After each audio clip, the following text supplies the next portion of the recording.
നമസ്കാരം. ഒരു പ്രമോദാനന്ദ രാധാകൃഷ്ണ പ്രിയ സാധകരെ ഇവിടെ സൂചിപ്പിച്ചതുപോലെ ഈ യോഗസൂത്ര ശിബിരത്തിലേക്ക് വന്നിരിക്കുന്ന നിങ്ങളെ അതിൻ്റെ ഒരു പശ്ചാത്തലം അറിയിക്കുക എന്ന ഒരു നിയോഗം മാത്രമാണ് ഞാൻ ചെയ്യുന്നത്. കഴിയുന്നത്ര വേഗം അത് ചെയ്തു തീർക്കാം. ഓരോരുത്തരും അവരുടേതായ സംഭാവനകൾ നൽകി അതിനെ പരിപോഷിപ്പിക്കണം എന്ന് അഭ്യർത്ഥിക്കുക.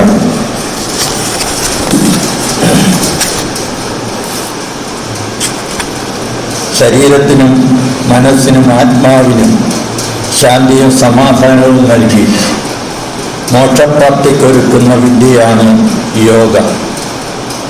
പ്രകൃതി സന്തുലിതാവസ്ഥ പാലിച്ച് ജീവിക്കാൻ ഇത് നമ്മെ സജ്ജമാക്കുന്നു. ചേരുക എന്ന അർത്ഥത്തിലുള്ള ധാതുവിൽ നിന്നാണ് യോഗം എന്ന പദമുണ്ടായത്. പുരുഷന്റെയും പ്രകൃതിയുടെയും സാഖ്യസങ്കല്പങ്ങൾ ഇതിൽ കാണുന്നുണ്ട്. ബുദ്ധമതവുമായി അടുത്ത ബന്ധം സൂചിപ്പിക്കുന്ന പ്രയോഗങ്ങളും ഇതിൽ ഉണ്ട്. ഭക്തി പാരമ്പര്യത്തിൽ നിന്നും വൈദിക ആചാരങ്ങളിൽ നിന്നും മാറി നിൽക്കുന്ന സ്വഭാവമാണ് യോഗയ്ക്ക് ഉള്ളത്. സന്യാസ്യ പാരമ്പര്യങ്ങളുടെ പ്രേരണ ഇതിൽ കാണുന്നുണ്ട്. BC 500 മുതൽ AD 400 വരെയുള്ള കാലഘട്ടമാണ് യോഗസൂത്രയുടെ രചനാകാലമായി കണക്കാക്കുന്നത്. സംസ്കൃത വ്യാകരണത്തെക്കുറിച്ചുള്ള മഹാഭാഷ്യം രചിച്ച പതഞ്ജലി ഈ മഹാനാണെന്ന് ചിലർ അഭിപ്രായപ്പെടുന്നുണ്ട്. വിവിധ പാരമ്പര്യങ്ങളുടെ സംയോഗം യോഗസൂത്രയിൽ കാണുന്നുണ്ട്. ഹിന്ദുമതത്തിൻ്റെ സാഖ്യ സ്കൂളിൽ നിന്ന് പ്രകൃതി പുരുഷവാദം ഇത് സ്വീകരിക്കുന്നുണ്ട്. ഒരു വ്യക്തിക്ക് സ്വയവും ആത്മാവും ഉണ്ടെന്ന് കരുതുന്ന ഭൗതികവാദത്തിൻ്റെ സ്വാധീനവും ഈ യോഗയിൽ നമ്മൾ കാണുന്നു. സന്യാസ പാരമ്പര്യത്തിൽ നിന്നും ധ്യാനം, ആത്മപരിശോധന എന്നിവ സ്വീകരിക്കുന്നുണ്ട്. വേദങ്ങളിലും പുരാണങ്ങളിലും യോഗയുടെ സ്വാധീനം നമുക്ക് വായിച്ചെടുക്കാം. ക്ലാസിക്കൽ യോഗ എന്ന വിശേഷണമാണ് യോഗസൂത്രത്തിന് നൽകിയിട്ടുള്ളത്. വ്യാസന്റെ യോഗഭാഷ്യവും വാചസ്പതിയുടെ മിശ്രവ്യാഖ്യാനവും ഇതിനായി ഉണ്ട്. വ്യാസൻ 195 സൂത്രങ്ങൾ യോഗസൂത്രയിലുണ്ട് എന്ന് വ്യാഖ്യാനിക്കുന്നു. എന്നാൽ 196 സൂത്രങ്ങൾ ഇതിലുണ്ട് എന്ന് പണ്ഡിതന്മാർ അഭിപ്രായപ്പെട്ടിട്ടുണ്ട്. 4 പാദങ്ങളിലായിട്ടാണ് ഈ യോഗസൂത്രയെ തിരിച്ചിരിക്കുന്നത്. സമാധിപാദം 51 സൂത്രം, സാധനാപാദം 55, വിഭൂതിപാദം 56, കൈവല്യപാദം 34 സൂത്രം. സർവകലാശാലകൾ 40ഓളം യോഗ വിഭാഗങ്ങളുണ്ട് എന്നാണ് കണക്കാക്കിയിരിക്കുന്നത്. കർമ്മയോഗ, ഭക്തിയോഗ, ജ്ഞാനയോഗ, രാജയോഗ, ഘടയോഗ, മന്ത്രയോഗ, യന്ത്രയോഗ, കുണ്ടലിനി യോഗ, താന്ത്രിക് യോഗ എന്നിവ ഇതിൽ പ്രധാനമായും ഈ അക്കാഡമിക് വിഭാഗം വേർതിരിച്ചെടുക്കുന്നുണ്ട്.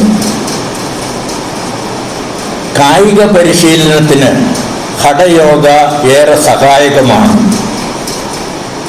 ഒളിമ്പിക്സ് മുതലായ കായിക മത്സരങ്ങൾക്ക് തയ്യാറെടുക്കുന്ന മത്സരാർത്ഥികൾക്ക് ആയി ഇത് സഹായകമാകും എന്ന് പാശ്ചാത്യർ കണക്കുകൂട്ടി. ഘടയോഗ യോഗ എന്ന പേരിൽ പ്രസിദ്ധമാവുകയും ചെയ്തു. ഇന്നത്തെ നമ്മുടെ ഒരു അവസ്ഥ അതാണ്. യോഗ ഭാരതത്തിൽ ജനിച്ചതാണ് എങ്കിലും ഇതിലെ രഹസ്യം കണ്ടെത്തിയത് പാശ്ചാത്യരാണ്. അവർ കണ്ടെത്തിയ രഹസ്യമാകട്ടെ ഇതിലെ വ്യായാമവുമായി ബന്ധപ്പെട്ട രഹസ്യമാണ്. ഒളിമ്പിക്സിനും മറ്റും തയ്യാറെടുക്കുന്ന കുട്ടികൾക്ക് ഒരു ശരീരഭാഗം മാത്രമാണ് പോഷിപ്പിക്കാൻ വ്യായാമം കൊണ്ട് കഴിയുക. ഉദാഹരണത്തിന് ഷോർട്ട് പുട്ട് എറിയുന്നവർ വലതു കൈ മാത്രമാണ് ഉപയോഗിക്കുക പ്രധാനമായും. അപ്പോൾ അവരുടെ ഇടതു കൈ ശോഷിച്ചു പോകുന്നു. ഇതിനൊരു പരിഹാരം അന്വേഷിച്ച യൂറോപ്യർ കണ്ടെത്തിയതാണ് ഭാരതത്തിലെ ഈ യോഗ. അതിലെ കടയോഗ എന്ന ഭാഗത്തിലെ ഒരു ഭാഗം മാത്രം വ്യായാമം എടുത്തുകൊണ്ട് അവർ അതാണ് യോഗ എന്ന് ലോകത്തോട് പറഞ്ഞു. അതുപോലെ തന്നെ മത്സര ഓട്ടങ്ങളിൽ പങ്കെടുക്കുന്നവർക്ക് പ്രാണായാമം നൽകി അവരുടെ ശ്വസന നിലയെ ക്രമീകരിക്കാൻ കഴിയും. അതും അവർ സ്വീകരിച്ചു. അങ്ങനെ പാശ്ചാത്യർ എടുത്ത ആ ലോകം മുഴുവൻ അറിയുകയും ഇന്ത്യക്കാരത് അംഗീകരിക്കുകയും പാശ്ചാത്യർ പറയുന്നതാണ് യോഗ എന്നുള്ള ധാരണ നമ്മളിൽ ജനിക്കുകയും ചെയ്തു. നമ്മൾ അതുകൊണ്ട് അതിലെ പ്രധാനപ്പെട്ട കാര്യങ്ങൾ വിട്ടുപോവുകയും ചെയ്തു. ആത്മീയമായ കാര്യങ്ങൾ നമ്മൾ ശ്രദ്ധിക്കാതിരിക്കാൻ പ്രത്യേകം ശ്രദ്ധ പാശ്ചാത്യ യോഗക്കാർ നടത്തുകയും ചെയ്തു. യോഗസൂത്രയിലെ പ്രധാനപ്പെട്ട സന്ദേശം ഹേയം ദുഃഖമനാഗതം ആണ് എന്ന് ആചാര്യൻ വ്യക്തമാക്കിയിട്ടുണ്ട്. അതിൻ്റെയൊക്കെ ആശയം തുടർന്നുള്ള പ്രബന്ധങ്ങളിൽ വരും എന്നതുകൊണ്ട് ഞാനത് വിടുകയാണ്. നമ്മളിൽ പലരും ആ വ്യാഖ്യാനം കേട്ടിട്ടുണ്ടാകും. നമുക്ക് ഇന്ന് വരെ അനുഭവിച്ച ദുഃഖങ്ങൾ മാറ്റിയെടുക്കാൻ കഴിയില്ല. ഇപ്പോൾ അനുഭവിച്ചു കൊണ്ടിരിക്കുന്ന ദുഃഖങ്ങൾ ഉടനെ തീർക്കാൻ പറ്റും. എന്നാൽ ഭാവിയിലേക്കുണ്ടാകുന്ന ദുഃഖങ്ങൾ ഒഴിവാക്കാം. അതിനുള്ള തന്ത്രവും മന്ത്രവും ഒക്കെയാണ് യോഗസൂത്ര നമുക്ക് വാഗ്ദാനം ചെയ്തിരിക്കുന്നത്. അതാണ് യോഗസൂത്ര നൽകുന്ന ഏറ്റവും വലിയ സന്ദേശം എന്ന് നമ്മുടെ ആചാര്യൻ ശ്രീ ബാലകൃഷ്ണനാഥ് വ്യക്തമാക്കിയിട്ടുണ്ട്. യോഗയ്ക്ക് അനവധി നിർവചനങ്ങൾ പല ആചാര്യന്മാരും നൽകിയിട്ടുണ്ട്. ജീവാത്മാവും പരമാത്മാവും തമ്മിലുള്ള ചേർച്ചയാണ് യോഗം. മനുഷ്യനിൽ അന്തർലീനമായ കഴിവുകളെ പുറത്തു കൊണ്ടുവരികയാണ് യോഗ. മനുഷ്യനെ അതിമാനുഷനും ദൈവതുല്യനും ദൈവവും ആക്കി മാറ്റുന്ന വിദ്യയാണ് യോഗ എന്നിങ്ങനെ പല വ്യാഖ്യാനങ്ങളും യോഗയുമായി ബന്ധപ്പെട്ട് അക്കാഡമിക് സമൂഹം നമുക്ക് നൽകുന്നുണ്ട്. എന്നാൽ യോഗ ചിത്തവൃത്തി നിരോധ എന്ന് പതഞ്ജലി വളരെ വ്യക്തമായിട്ട് നിർവചിക്കുന്നു. യോഗം എന്നത് നമ്മുടെ ചിത്തവൃത്തികളുടെ നിരോധനമാണ്. അപ്പോൾ മനുഷ്യന്റെ മനസ്സിന്റെ ആ നിരോധനം എങ്ങനെ എന്നുള്ളത് പ്രധാനപ്പെട്ട ഒരു വിഷയമാണ്. അത് ഈ പതഞ്ജലി യോഗയിൽ വളരെ കാര്യമായിട്ട് തന്നെ വിശദീകരിച്ചിട്ടുണ്ട്. നമുക്കിവിടെ അതും ചർച്ചയ്ക്ക് വിധേയമാകും. ശിഷ്യഗണങ്ങൾ ആദ്യം സാധനാപാദം, പിന്നീട് സമാധിപാദം, മൂന്നാമത് വിഭൂതിപാദം, നാലാമതായി കൈവല്യപാദം ഈ ക്രമത്തിൽ മനസ്സിലാക്കണം എന്നാണ് നമ്മുടെ ഗുരു ഉപദേശിക്കുന്നത്. ഗുരുവിന്റെ സമ്പ്രദായത്തിൽ ഈ രീതിയിൽ പഠിക്കണമെന്നും നിഷ്കർഷിക്കുന്നുണ്ട്. അപ്പോൾ യോഗയുടെ പഠനക്രമത്തെ സംബന്ധിച്ചുള്ള ഒരു ചർച്ച ഈ ശിബിരത്തിന്റെ ഒരു ഭാഗമായിട്ട് വരും എന്നാണ് കരുതേണ്ടത്. അഷ്ടാംഗയോഗം യമം, നിയമം, ആസനം, പ്രാണായാമം, പ്രത്യാഹാരം, ധ്യാനം, ധാരണ, സമാധി ഇവയാണല്ലോ. യോഗ പരിശീലനത്തിലുള്ള അഷ്ടാംഗങ്ങൾ സാധനാപാദത്തിന്റെ 29ാം സൂത്രം മുതലാണ് ചേർത്തിരിക്കുന്നത്. നമ്മുടെ ജനവിഭാഗങ്ങളിലേറെയും വിട്ടുപോകുന്നതും ബോധപൂർവം വിടുന്നതുമായ ഒരു ഭാഗമാണ് ഇത്. അതില് യമം, നിയമം എന്നിവ നമ്മൾ മറക്കാനോ മറയ്ക്കാനോ ആഗ്രഹിക്കുകയാണ്. അതിനെപ്പറ്റി വിസ്തരിച്ചിവിടെ സംസാരമുണ്ടാകും. ആസനം ആണ് നമ്മുടെ യോഗ ക്ലാസ്സുകളിൽ ഉയർത്തിപ്പിടിക്കുന്ന ഒരെണ്ണം. അതും അതിൽ ബിസിനസ്സുമായി ബന്ധപ്പെട്ട ആസനങ്ങൾ മാത്രം ഉയർത്തിപ്പിടിച്ചുകൊണ്ടാണ് വരുന്നത്. അപ്പോൾ അഷ്ടാംഗ യോഗയിലെ ആദ്യത്തെ പ്രധാനപ്പെട്ട രണ്ടെണ്ണം മാറ്റി നിർത്തിക്കൊണ്ട് ആസനം എടുക്കുകയും പ്രാണായാമം അതിന്റെ പകുതി ഭാഗം മാത്രം സ്വീകരിക്കുകയും ചെയ്യുന്ന യോഗ ക്ലാസുകളാണ് നമ്മളെ യോഗാസനം എന്നുള്ള പേരിൽ അല്ലെ യോഗ ക്ലാസുകൾ എന്നുള്ള പേരിൽ ആകർഷിച്ചു കൊണ്ടിരിക്കുന്നത്. അപ്പം ബാക്കിയുള്ളതെല്ലാം എന്തുകൊണ്ട് വിടുന്നു എന്നുള്ളതും ഈ ശിബിരം ചർച്ച ചെയ്യേണ്ടി വരുന്നു.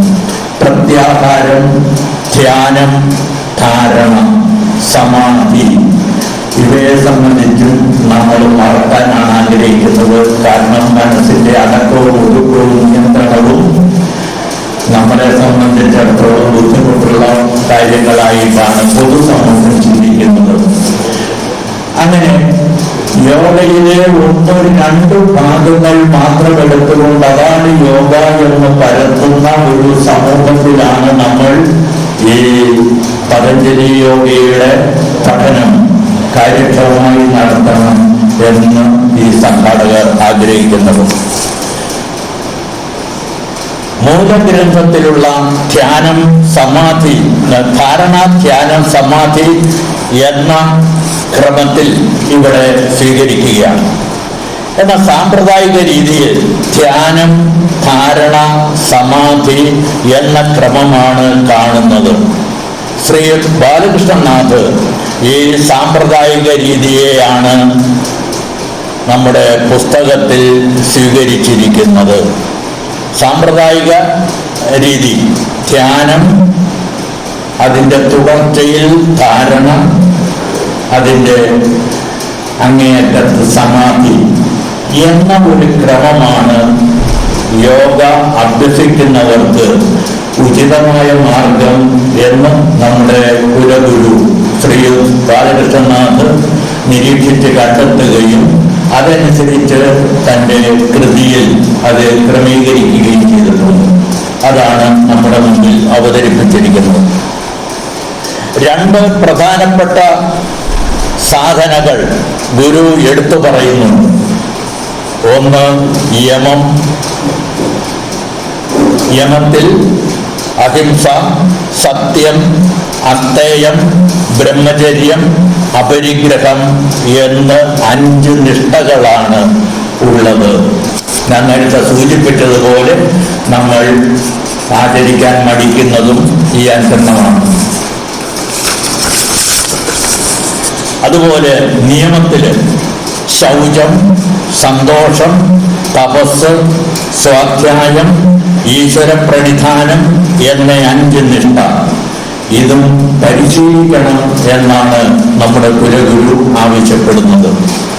യമങ്ങളിൽ അഹിംസയ്ക്കും നിയമങ്ങളിൽ സന്തോഷത്തിനുമാണ് പ്രാധാന്യം കൊടുക്കേണ്ടത് എന്ന നിർബന്ധവും നമ്മുടെ ഗുരു മുന്നോട്ട് വയ്ക്കുന്നുണ്ട്. നമ്മുടെ സമൂഹത്തിൽ ഇന്ന് കാണുന്ന പല അധാർമിക പ്രവർത്തനങ്ങളെയും നിയന്ത്രിക്കുന്നതിന് ഈ 2 ആദ്യം അഭ്യസിക്കുന്നത് നല്ലതാണ് പോലും. ഒന്ന് അഹിംസ. നീ ഹിംസിക്കരുത് എന്നുള്ളത് ശാരീരികമായ ഹിംസ മാത്രമല്ല, മാനസികമായിട്ടും ആത്മീയമായിട്ടുമുള്ള ഹിംസയും അദ്ദേഹം അതിൽ കാണുന്നുണ്ട്. അതുപോലെ തന്നെ സന്തോഷം. നമ്മുടെ സന്തോഷം മറ്റുള്ളവരുടെ ദുഃഖമായി മാറരുത് എന്നുള്ള കാര്യവും അടിവരയിട്ട് സ്വാമി പറയുന്നു. ക്രിയായോഗത്തെ സംബന്ധിച്ച് ചില ധാരണകൾ നമ്മുടെ ഗുരു ഈ കൃതിയിൽ വിവരിക്കുന്നുണ്ട്. തപസ്, സ്വാധ്യായം, ഈശ്വര പ്രണിധാനം എന്നീ 3 നിയമങ്ങളെ സംയോജിപ്പിച്ചുകൊണ്ടുള്ള അഭ്യാസമാണ് ക്രിയായോഗം. തപസ്, സ്വാധ്യായം, തപസ് അനുഷ്ഠിക്കുക, ഏതെങ്കിലും ഒരു പ്രത്യേക വിഷയത്തിൽ, വായനയിൽ, ജോലിയിൽ, ഉദ്യോഗത്തിൽ, അങ്ങനെ താൻ ഇഷ്ടപ്പെടുന്ന ഏതെങ്കിലും ഒരു ഭാഗത്ത്, അതിൻ്റെ കൂടെ ആത്മീയ വിഷയങ്ങളിൽ. അതുപോലെ തന്നെ സ്വാധ്യായം, വായനയിൽ കൂടി, പഠനത്തിൽ കൂടി, മറ്റുള്ളവരുമായി ചർച്ച ചെയ്ത് ഒക്കെ നമ്മുടെ ആശയങ്ങൾ തീർച്ചയും മൂർച്ചയുമുള്ളതാക്കി മാറ്റുക. ഈശ്വര പ്രണിധാനം, ഇവിടെ ഉദ്ഘാടകനും പിന്നെ നമ്മുടെ ഗുരുവും സൂചിപ്പിച്ചതുപോലെ നമ്മൾ തെറ്റായി വ്യാഖ്യാനിക്കുന്ന ഒരു പ്രയോഗം, ഈശ്വര പ്രണിധാനം എന്ന വാക്ക്, അതും ഈ പുസ്തകത്തിൽ വളരെ വ്യക്തമായി വിവരിക്കുന്നുണ്ട്. ഈ 3 നിയമങ്ങളെ സംയോജിപ്പിച്ചുകൊണ്ടുള്ള അഭ്യാസമാണ് ക്രിയായോഗം. സാധനങ്ങളിൽ മുഖ്യസ്ഥാനം ക്രിയായോഗത്തിന് കൽപ്പിച്ചുകൊണ്ട് ആചാര്യൻ ക്രിയായോഗത്തെ അവതരിപ്പിക്കുകയാണ്. അപ്പൊ ഈ ക്രിയായോഗത്തെ അവതരിപ്പിക്കുമ്പോൾ നമ്മുടെ മനസ്സിലേക്ക് ക്രിയായോഗം എന്നുള്ള പേരിൽ മറ്റ് യോഗശാലകൾ മുന്നോട്ട് വയ്ക്കുന്ന ചില പരിപാടികളും കടന്നു വരുന്നുണ്ട്. ഇതുമായി യാതൊരു ബന്ധവുമില്ലാത്ത ചില ക്രിയകളും ഗോഷ്ഠികളും കാണിക്കുന്ന ആചാര്യന്മാർ എന്ന പേരിൽ അറിയപ്പെടുന്ന വ്യാജ ഗുരുക്കന്മാരെ പറ്റിയും ഈ പുസ്തകത്തിലൂടെ നമുക്ക് വായിച്ചെടുക്കാൻ കഴിയുന്നു. ഹഠയോഗികളുടെ സഞ്ചാര സമാധിയാകുന്ന ക്രിയായോഗം പോലും നിരന്തരമായ പ്രാണായാമത്തോടുകൂടിയ തപസ്വാധ്യായ ഈശ്വര പ്രണിധാനങ്ങളാകുന്നു എന്ന് ഗുരു പറഞ്ഞു വെക്കുന്നു.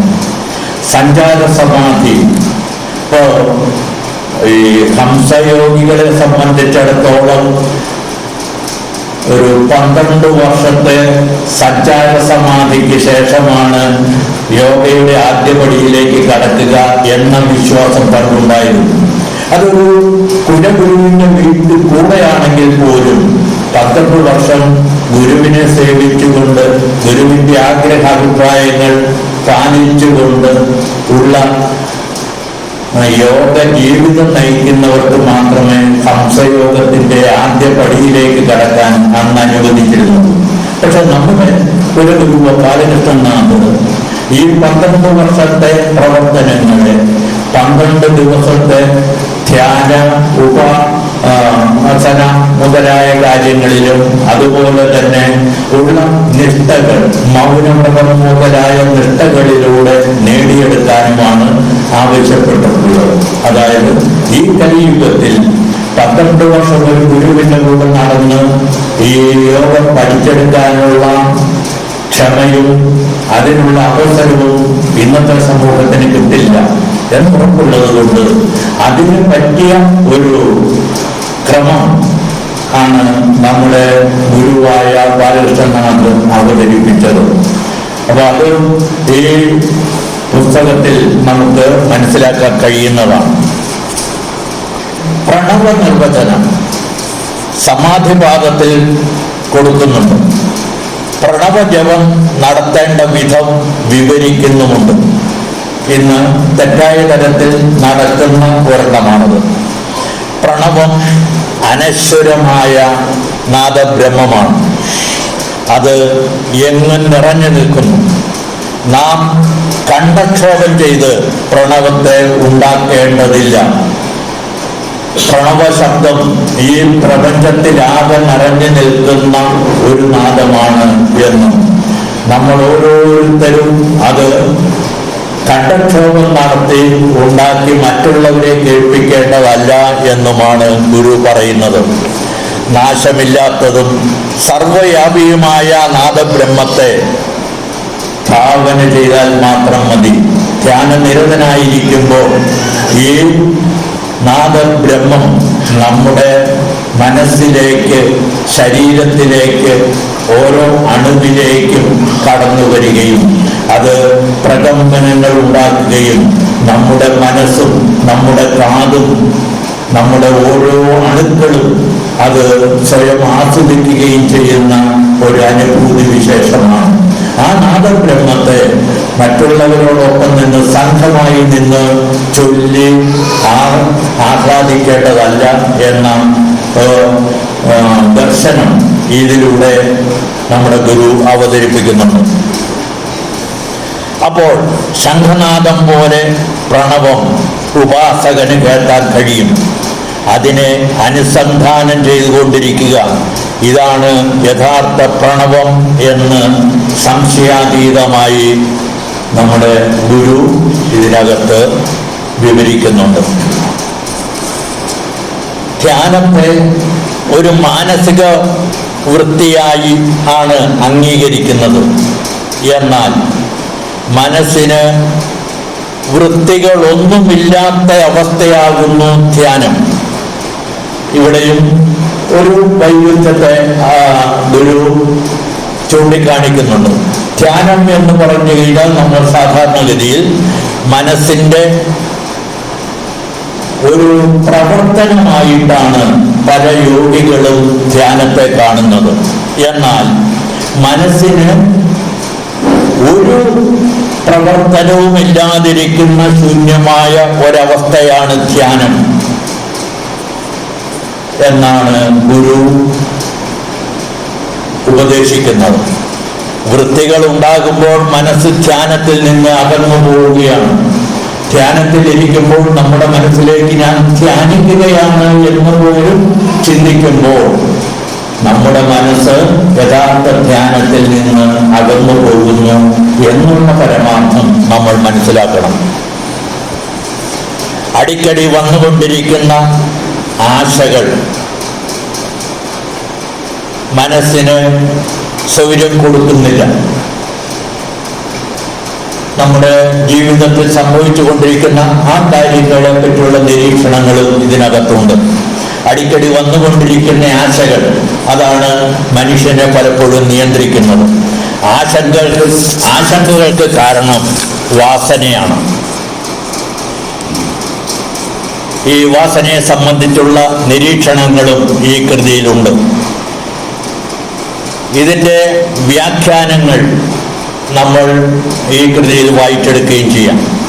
ധ്യാന പ്രക്രിയയ്ക്ക് രണ്ടു വശങ്ങളുണ്ട് എന്നുള്ള വസ്തുതയും ഈ കൃതി നമ്മളോട് ചൂണ്ടിക്കാണിക്കുന്നു.